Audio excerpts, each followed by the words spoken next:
Good morning students, welcome to online classes. जैसा कि हमने यस्टरडे डिस्कस किया था सब्जेक्ट के बारे में, और आज हम डिस्कस करेंगे सब्जेक्ट, वर्ब और ऑब्जेक्ट। अर्थात सब्जेक्ट के बारे में तो हमने कल डिस्कस कर लिया था, आज हम डिस्कस करेंगे वर्ब, ऑब्जेक्ट। तो देखिए, जैसे सबसे पहले हल्का सा रिवीजन कर लेते हैं ताकि आपको फटाफट ये दोबारा से याद हो जाए और समझने में आसानी रहे। तो देखो, जैसे Ram eats a mango, Ram eats a mango, Ram mango खाता है, राम आम खाता है। तो आप सभी को मालूम है कि इसमें सब्जेक्ट क्या है। सब्जेक्ट में जो कार्य को करता है, तो कार्य कौन कर रहा है? राम। तो ये क्या हो गया? सब्जेक्ट। ये सब्जेक्ट हो गया।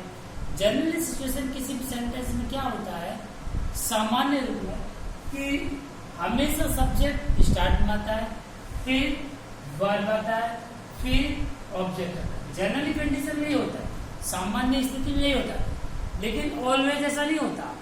जैसे हम छोटी क्लासों में देखते हैं, छोटे छोटे जब सेंटेंस आते हैं, तो जो पहला वर्ड होता है वो सब्जेक्ट का होता है, सेकेंड वर्ब और ऑब्जेक्ट। इंग्लिश लैंग्वेज के अंदर यही एक सीरियल होता है, सब्जेक्ट, वर्ब और ऑब्जेक्ट। लेकिन बेटा हमेशा याद रखना कि कभी भी, मतलब हमेशा हमेशा सब्जेक्ट, वर्ब, ऑब्जेक्ट ये कंटिन्यू हो, ये जरूरी नहीं है। तो इसलिए थोड़ा सा ध्यान देना, सब्जेक्ट, वर्ब, ऑब्जेक्ट है, ये सामान्य स्थिति में यही होता है, लेकिन हमेशा ऐसा नहीं होता। तो राम क्या हो गया? सब्जेक्ट हो गया। इट्स क्या हो गई? वर्ब हो गई। ए मैंगो क्या हो गया? ऑब्जेक्ट हो गया। तो देखो, राम सब्जेक्ट है, इसके बारे में हमने कल पढ़ लिया था। आज बात करेंगे हम वर्ब और ऑब्जेक्ट। इसमें कैसे पता चला कि यही वर्ब है? इसमें कैसे पता चला कि यही ऑब्जेक्ट है? इसके लिए हम क्या करेंगे? इसके लिए हम ये समझेंगे क्या कि ये वर्ब क्यों है और ये ऑब्जेक्ट क्यों है। तो बेटा हमेशा ध्यान देना, किसी भी सेंटेंस को, किसी भी सेंटेंस में कैसे पता चले कि ये वर्ब है, इसके लिए सिंपल सा फॉर्मूला यही है कि आप उसमें देखो, उस सेंटेंस के अंदर एक्शन क्या हो रहा है, मतलब क्या कार्य हो रहा है। जो कार्य हो रहा है वही वर्ब होती है। ध्यान देना, जैसे मैं यहां लिख रहा हूं वर्ब, कोई हिंदी में बोलते क्रिया। सेंटेंस में एक्शन क्या हो रहा है, मतलब क्रिया क्या हो रही है, जो क्रिया हो रही है वही होता है आपका वर्ब। तो जैसे Ram it's a mango, Ram क्या खाता है? राम आम खाता है। तो इसमें देखो बेटा कि कैसे पता चला इट्स वर्ब है, ऐसे पता चला कि यहां पर क्या कार्य हो रहा है, क्या कार्य हो रहा है। तो यहां पर खाने का कार्य हो रहा है। Ram it's a mango, Ram आम खाता है, तो जो काम हो रहा है वो हो रहा है खाने का, मतलब खाने का कार्य हो रहा है। तो जो एक खाने का कार्य हो रहा है यही आपका क्या कहलाएगा? वर्ब कहलाएगा। आई रिपीट, ध्यान रखना हमेशा कि कैसे पता चलता है कि वर्ब, इसमें वर्ब ये है, सिंपल सा है। आप उसमें देखो सेंटेंस के अंदर क्या क्रिया हो रही है, मतलब काम क्या हो रहा है, जो काम हो रहा है वही भी वर्ब है। अब जैसे एग्जाम्पल के लिए हम बात करते हैं, ये समझ ले, एक एग्जाम्पल और ले लेते हैं। जैसे रवि मैदान में दौड़ता है, रवि मैदान में दौड़ता है। तो सोचो बेटा इसमें क्या कार्य हो रहा है? रवि मैदान में दौड़ता है। तो हम नोटिस करते हैं कि इसमें जो कार्य हो रहा है वो कार्य हो रहा है दौड़ने का। अर्थात इसमें जो कार्य हो रहा है वो किस चीज का हो रहा है? दौड़ने का। तो हमें पता लगा कि कार्य हो रहा है दौड़ने का, तो आपका दौड़ना ही क्या हो गया? वर्ब हो गई।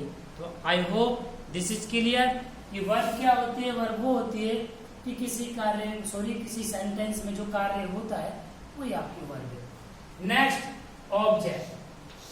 तो देखिए, ऑब्जेक्ट क्या होता है कि जो करता है वो कुछ न कुछ कार्य करेगा। उस कर्ता का जो कार्य कर रहा है उसका किस चीज पे प्रभाव पड़ रहा है, जिस चीज पे उसका इम्पैक्ट पड़ता है वो ऑब्जेक्ट होता है। जैसे इसी एग्जांपल में देखते हैं, राम आम खाता है, तो राम क्या खा रहा है? राम आम खा रहा है, ध्यान देना, मैंगो। तो मैंगो खा रहा है, आम खा रहा है, तो इससे पता चलता है कि इसमें ऑब्जेक्ट क्या है? मैंगो है। तो देखिए बेटा, हमने क्या नोटिस किया? हमने नोटिस किया कि जो राम है ये सब्जेक्ट है, ईट्स है ये वर्ब है, ए मैंगो है ये ऑब्जेक्ट है। बात चल रही थी कैसे पता चला कि ये मैंगो ऑब्जेक्ट है या नहीं है। तो बेटा इसका एक दूसरा तरीका हो है, किसी भी वर्ब के साथ, ध्यान देना बेटा, किसी भी वर्ब के साथ यदि हम वाट और हूं, वाट और हूं को जोड़कर चले तो उससे भी आइडिया आ जाता है कि इसमें ऑब्जेक्ट क्या है। जैसे Ram eats a mango, Ram eats a mango, Ram क्या खाता है? तो पता चलता है, आंसर आ रहा है, राम क्या खाता है? राम मैंगो खाता है, मतलब आम खा रहा है, इसीलिए यहाँ पर ये ऑब्जेक्ट हो गया। तो कैसे पता चला? क्या जोड़ा? हमने वर्ब के साथ वाट जोड़ दिया तो उससे आंसर आया कि राम क्या खाता है? राम आम खाता है, इसलिए आम ऑब्जेक्ट हो गया। तो ऐसे भी हम पता कर सकते हैं वर्ड के साथ कि इसमें ऑब्जेक्ट है या नहीं। ऐसे ही नेक्स्ट सेंटेंस लेते हैं, he gave me a pen। तो जैसे मैंने आपको बताया कि सबसे पहले देखते हैं इसमें सब्जेक्ट क्या है। तो हमें पता चला ही सब्जेक्ट है। कैसे पता चला? कार्य को कौन कर रहा है? तो हु से पता चला कौन कर रहा है, तो ही मतलब वह, ये कार्य कर रहा है।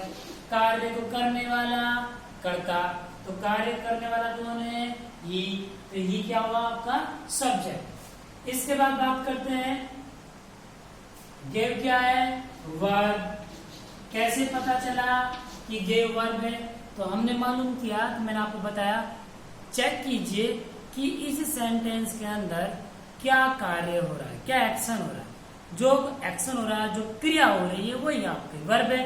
तो हमें पता चला ही, वह, गेव, गेव मतलब देना, आप जानते हो, गेव मतलब देना या दिया। मी ए पेन, मुझे पेन, उसने मुझे पेन दिया। तो इसमें क्या कार्य हुआ? एक तरह से देखा, उसने उसको पेन दिया है, तो देना।